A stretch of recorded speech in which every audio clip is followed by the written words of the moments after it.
Sir महामना की बगिया में आपके आंध्र नीति का 11वां दिन है। संपत्ति कार्य की कैसे ये कार्य प्रणाली है जो कि अभी तक उनके कान में इस चीज़ के लिए नहीं रहेगा कि कोई एक्शन नहीं रहेगा, क्या कहना चाहिए? मैं हमेशा से अगर आमरण अनशन पर बैठा हूँ तो बैठने का मतलब ही यही है कि कुलपति जी जो है अमानवीय हैं और वो बनारस हिंदू यूनिवर्सिटी के लिखित कानूनों में विश्वास नहीं करते, इस देश के संविधान में विश्वास नहीं करते हैं। सिर्फ एक ही चीज़ में विश्वास करते हैं कि कैसे भ्रष्टाचारियों को समर्थन दिया जाए और भ्रष्टाचार को अ, पूरे पूरे विश्वविद्यालय के हर कोने तक पहुंचाया जाए, कैसे इस विश्वविद्यालय के पेड़ों को काट कर पैसे की उगाही की जाए, कैसे सरकार द्वारा दिए गए 1000 करोड़ इंस्टीट्यूट ऑफ इमिनेंस के नाम पर ग्रांट्स है उसका दुरुपयोग कर अपने जानने वाले गलत तरीके से नियुक्त अधिकारियों के बीच में बांट दिया जाए, जो किसी भी प्रक्रिया जो ज्वाइनिंग की किसी प्रक्रिया और रूल्स को फॉलो नहीं करता है। वो इस चीज़ में विश्वास करते हैं कि कैसे एक अपराधी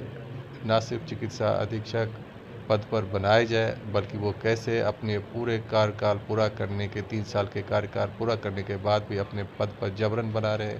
और ये भी इंश्योर करते हैं वो कि किस तरह से जो यहाँ के गरीब लोग और लाचार बीमार लोग अस्पताल में इलाज करने आते हैं,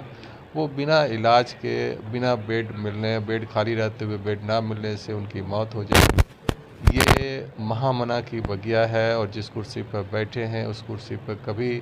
यहाँ भूतपूर्व राष्ट्रपति, महामना और खुद ऐसे एक से एक शिक्षा वैज्ञानिक बैठ कर गए हैं। ये बड़े ही शर्म की बात है और सबसे दुख की बात है कि जो मेरी डिमांड है वो सिर्फ एक चीज़ मैं कह रहा हूँ, बनारस हिंदू यूनिवर्सिटी को कानून से चलाएं, एग्जीक्यूटिव काउंसिल का तुरंत गठन करें, जो आदेश है यानी कि चिकित्सा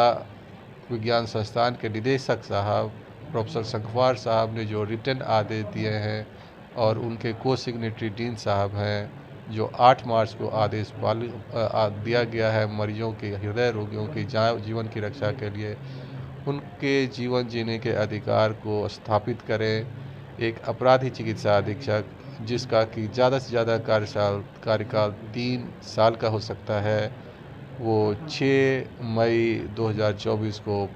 कुलपति जी और के गुप्ता जो है ये संघ के आदमी है, इसलिए गवर्नमेंट इनके ऊपर कोई एक्शन नहीं ले रही है। और फिलहाल सर 11 दिन से आप भी यहाँ पर हैं, तो डबल इंजन की सरकार जो एक बार भी आश्वस्त नहीं। रोड तो मोदी जी का हुआ 13 तारीख को, आज भी मोदी जी यहाँ पर बनारस में हैं, क्या कहना चाहिए? मुझे नहीं मालूम कि वो संघ के आदमी हैं या किसके आदमी हैं, लेकिन प्रधानमंत्री जब खुद यहाँ पर मौजूद हैं, जो यहाँ के सांसद हैं,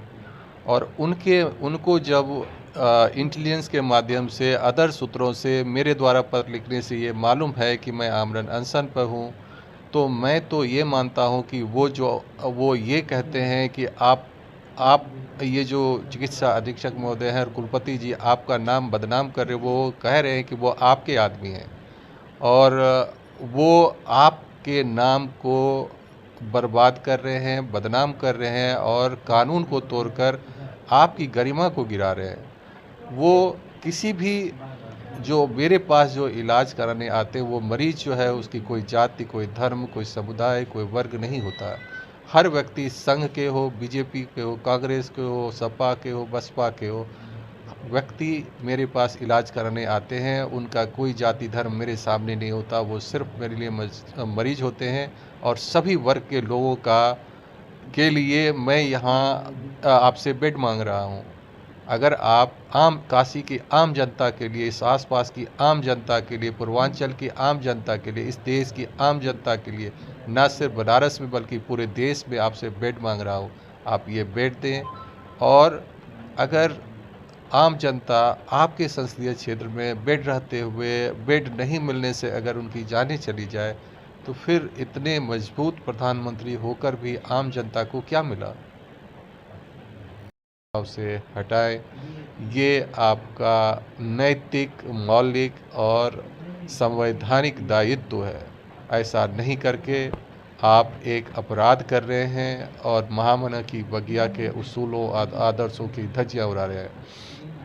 तीसरी बात, आप जिस तरह से बनारस हिंदू यूनिवर्सिटी के ये अस्पताल के जांच घरों को CT स्कैन MRI ये सब का जो निजीकरण कर रहे हैं, ये घोर निंदनीय है। ये व्यक्तिगत लाभ और स्वार्थ से ऐसा कार्य करना बंद करें। दवा दुकानों में मरीजों का शोषण बंद करें। जो कम दाम पर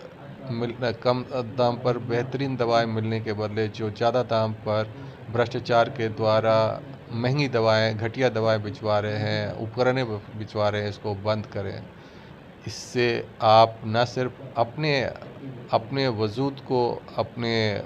ईमान को, धर्म को, सबको कमज़ोर कर रहे हैं, बल्कि महामना के आदर्श, इस विश्वविद्यालय के आदर्श और इस सब प्रधानमंत्री जी के भी गरिमा को आप ख़त्म कर रहे हैं, क्योंकि ये प्रधानमंत्री जी का संसदीय क्षेत्र है। वो जीरो टॉलरेंस की पॉलिसी को अपनाते हैं। मेरा प्रधानमंत्री जी से सीधा निवेदन है कि आप काशी में हैं, आप सिर्फ यहाँ आए, पिछली बार आपने सिर्फ कुलपति जी से उनकी बात सुनी और वापस 1 घंटा सुनकर चले गए। आप इतने पास आने के बाद आपको मेरे पास भी आना चाहिए, क्योंकि आप मेरे भी सांसद हैं, मैं भी यहाँ का एक वोटर हूँ। आपको मेरी भी बात सुननी चाहिए और निर्णय लेने से पहले जब तक दोनों पक्षों की बात ना सुने, कोई भी एक पक्ष अपने बारे में, अपने बचाव में गलत साक्ष्य बता सकते हैं, गलत तथ्य बताकर आपको बरगला सकते हैं और इससे अगले चुनाव में आपको नुकसान होगा। यहाँ के कुलपति महोदय अपने स्वार्थ की पूर्ति के लिए यहाँ के चिकित्सा अधीक्षक जो एक अपराधी हैं, प्रोफेसर डॉक्टर के गुप्ता, वो अपनी आपराधिक लूट खसोट और मरीजों की जान को गंवाने की जो कुकर्म में शामिल है, उसको छिपाने के लिए आपसे सत्य नहीं बता रहे हैं। आप बनारस हिंदू यूनिवर्सिटी आइए, अभी भी आप यहाँ पर हैं, फिर से आइए, एक बार मेरी भी सुध लीजिए और मुझसे भी पूछिए और मैं सबूतों के साथ बात करूँगा। वो सिर्फ आपको बरगला रहे हैं, समाज के अंदर आपके प्रति गलत भावनाएं पैदा कर रहा है और आपको अगले चुनाव में यहाँ के चिकित्सा अधीक्षक और कुलपति मिलकर हरवाना चाहते हैं। आप इन दोनों को तुरंत इनके विरुद्ध कार्रवाई करें, नहीं तो ये आपको बहुत बड़ा नुकसान करने जा रहे हैं। सब्सक्राइब कीजिए हमारे चैनल को और बेल आइकॉन को दबाइए हमारी लेटेस्ट वीडियो सबसे पहले देखने के लिए।